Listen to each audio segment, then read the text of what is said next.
Hasta las 8 recorremos el camino que hay entre el campo y la ciudad. Palabra de campo. Daniela Prile y Viviana Valles en Splendid 990. Y se empezaron a conocer algunos datos económicos también en este cierre de la semana, algunos que tienen que ver con la inflación. Hay temas políticos, como siempre, para charlar con nuestro compañero analista político, Sebastián Dumont. ¿Cómo estás, Seba? Buen día. Hola, Dani, ¿cómo estás? Buen día. ¿Cómo va? Muy bien, Seba. Bueno, se conoció la inflación ya, ¿no? Que es el dato que habitualmente tenemos para la segunda semana de cada mes. ¿Y qué impacto tuvo esto en el gobierno? Bueno, era un dato esperado después de 10 meses donde la inflación había mostrado camino ascendente. El hecho de que se redujera al 2,6% en el mes de abril, por supuesto fue una noticia que el gobierno tomó con cierto alivio. Lo que pasa es que al gobierno le está costando mucho, lo venimos hablando prácticamente todas las semanas hace ya por lo menos un mes y medio, le cuesta mucho poder establecer otros tópicos en la agenda pública que no giren alrededor de los problemas judiciales que afectan sobre todo al jefe de gabinete, a Manuel Adorni. Y bueno, de todas formas, obviamente el presidente hizo declaraciones en algunos programas de streaming, reconociendo que era lo esperable la baja de la inflación, porque las condiciones macroeconómicas tenían que dar ese paso, iban en ese sentido, pero el presidente dijo, bueno, voy a estar recién tranquilo cuando la inflación sea cero.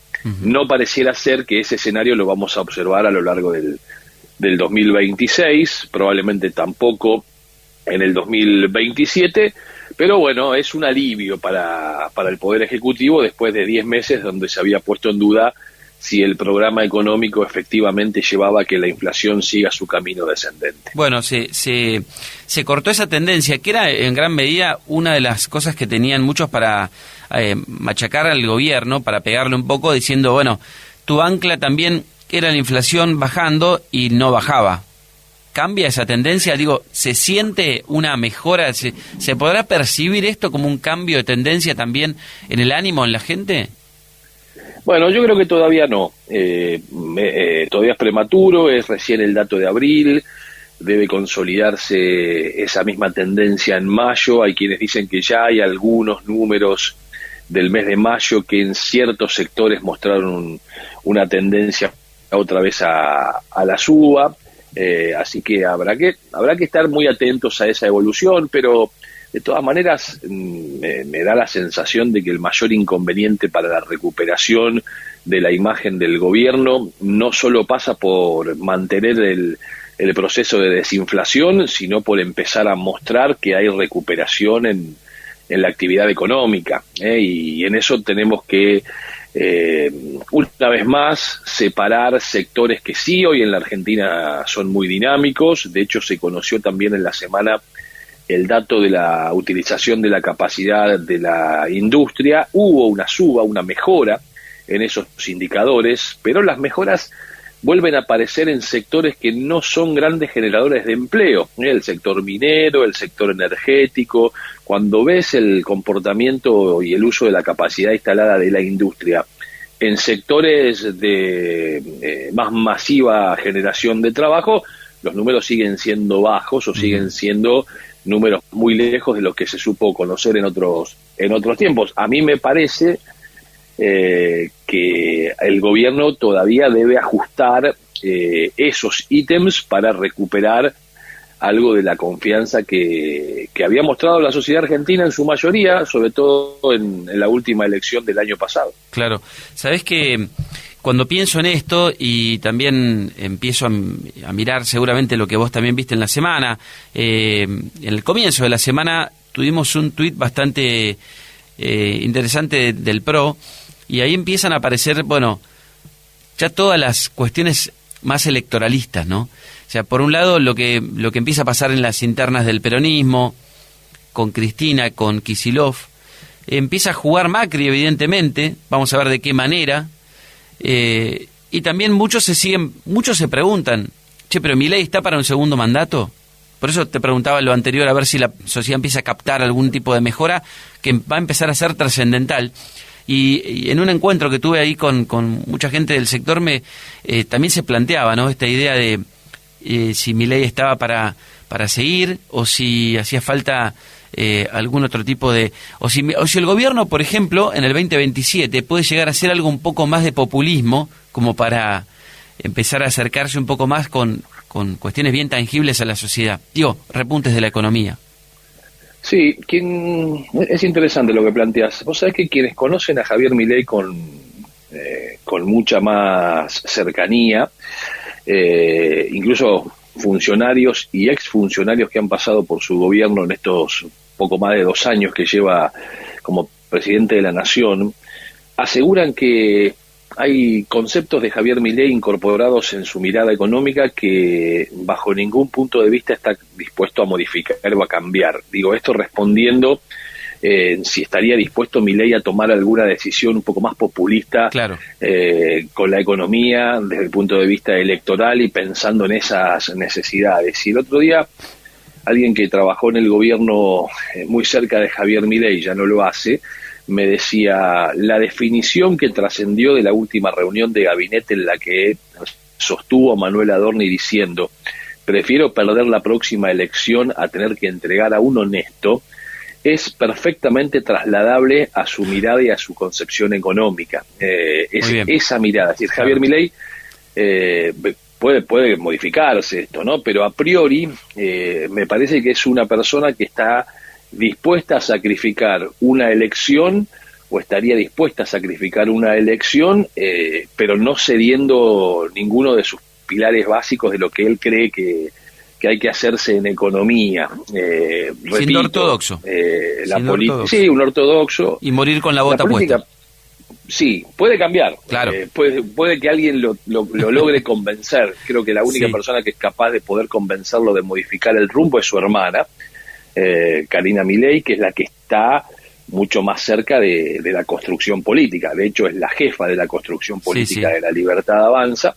Y en todo caso, si hay algo más pragmática de lo que hace la política tradicional para sostenerse en el poder, bueno, lo iremos viendo en el correr de los meses. Por las dudas, la política ya empezó a moverse. Seguro. Y te diría más, sectores como el que vos mencionaste, del PRO, de Mauricio Macri, empiezan a observar que aún en condiciones mucho más débiles, si Javier Milei llegase a presentarse a la reelección el año que viene, todos están convencidos de que, siendo oficialismo y además conservando un núcleo duro de apoyo, Milei no podría tener menos de 30 o 25 puntos seguros en una primera vuelta.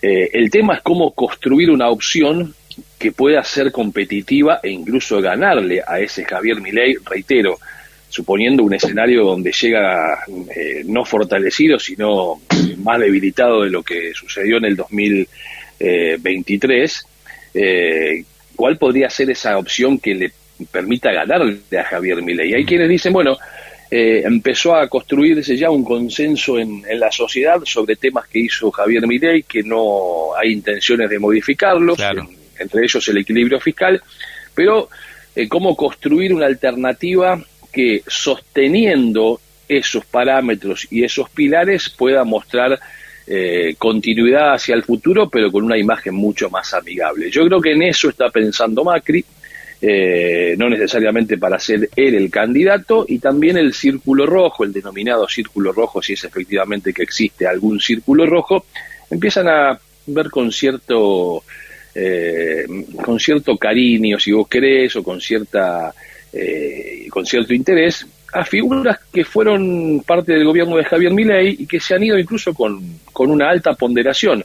Y no doy más vueltas, me refiero al ex jefe de gabinete, Guillermo Franco. Tal cual, exactamente. Que se va a buscar posicionar, lógicamente, pero mira, última cosita simplemente, Seba, y me gustaría acá tu reflexión. Viste que en un momento Patricia Bullrich se plantó frente a Milei, y desde el PRO salieron a hablar de Patricia diciéndole, bueno, viste que no es una persona que se pasó de un partido a otro toda su vida política, pero pensaba, bueno, Franco, por ejemplo, francos también, digamos. ¿Quién no? Y ahí voy. ¿Quién no se pasó? Son muy pocos los que no se pasaron de un partido a otro para seguir perteneciendo a lo que el gobierno llama la casta, a lo que siempre combatió, pero en lo que inevitablemente se terminan transformando cuando forman parte del poder. ¿Existe la casta? Seguramente sí. Y sos parte de la casta cuando llegás a ser poder. O sea, con lo cual, bueno, es un dilema ese para seguir discutiendo y debatiendo si uno quiere filosóficamente, pero me refiero a que gran parte de los políticos que pueden tener chances de ser presidentes en el 2023, que no sean Javier Milei, en el 2027, que no sean Javier Milei, todos pasaron por varios partidos políticos. Sí, porque yo creo que la Argentina, en esos términos, para simplificar la discusión, ya no podríamos encapsularla en partidos políticos, sino en dos grandes sectores, ¿no? El peronismo y el antiperonismo. Claro. Entonces, dentro de lo que es el amplio paraguas del peronismo, se mueven los kirchneristas, dualdistas, menemistas, etcétera, etcétera.